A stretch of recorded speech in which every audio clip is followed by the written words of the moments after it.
Chers sujets du Royaume de France, chers amis, chers abonnés, bienvenue sur la chaîne de l'aventurier catholique. La grande affaire du moment, c'est le P de l'esprit du comique de France Inter, le dénommé Meurice. Qu'a-t-il dit? Je cite, Netanyahou est un nazi sans prépuce. Alors personnellement, jamais je n'écouterais cette radio si elle ne m'était parfois relayée par des sites amis.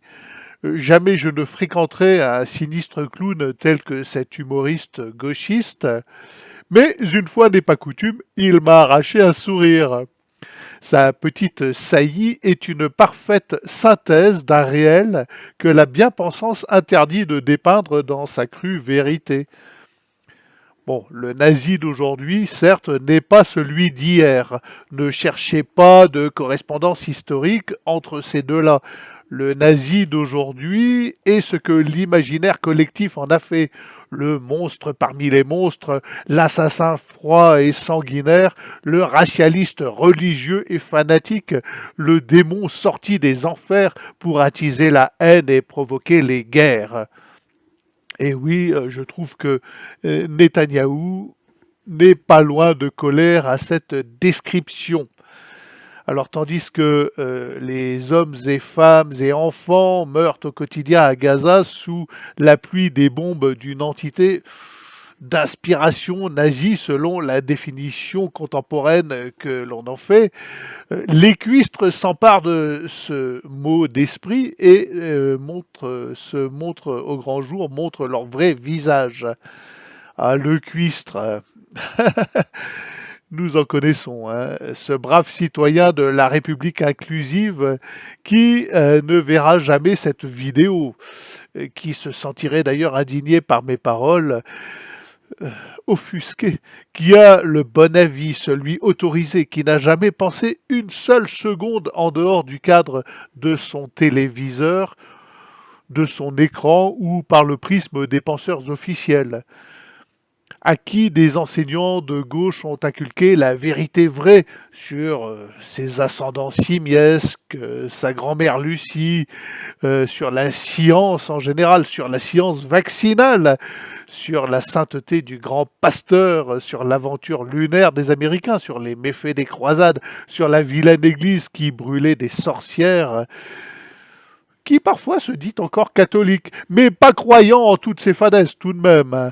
La Vierge Marie, l'hostie, la résurrection, qui n'est jamais rentré dans une église et s'invente finalement une religion confortable qui syncrétise toutes ses croyances scientistes. Voilà, ce même cuistre qui répète à l'envi que Trump est le méchant, que Macron gère les crises comme un jeune cadre dynamique, qu'Elon Musk est un oppresseur, que la planète se réchauffe, la preuve, toutes ces tempêtes en octobre, la preuve, il est en t-shirt au mois de septembre, qui met un pouce vers le bas, ah bah oui quand même, qui dénonce le déviant, tout en lisant un résumé du journal d'Anne Frank sur Wikipédia, pas le livre entier tout de même, c'est trop long, qui donne des sous à Rudy pour lutter contre les complotismes, les fake news et tout ce qui nuit à son intellect, parce que c'est important de faire taire les antivax qui sont des criminels. Je le vois conduire une Zoé, il passe devant chez moi, là, parce que c'est bon pour la planète.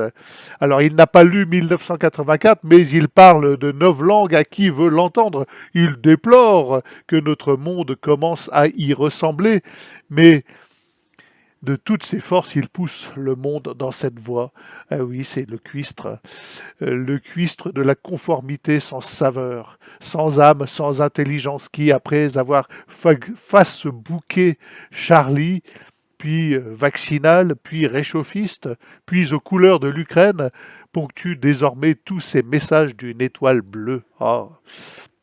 Eh oui, ce même cuistre qui a les clés du pouvoir, qui est surprotégé par un panel infini de lois, qui peut envoyer son contradicteur en prison sur simple dénonciation et qui pourtant se sent persécuté par son affreux voisin qui un jour a eu le malheur de ne pas condamner l'affreux Poutine. Ah bah vous avez le même parmi vos voisins, au bureau, dans votre famille, et vous pouvez le mettre sous cloche, l'exposer dans votre salon. Il est imputrescible, solide comme un roc de sa bêtise fière et incurable. Que serait notre monde sans le cuistre?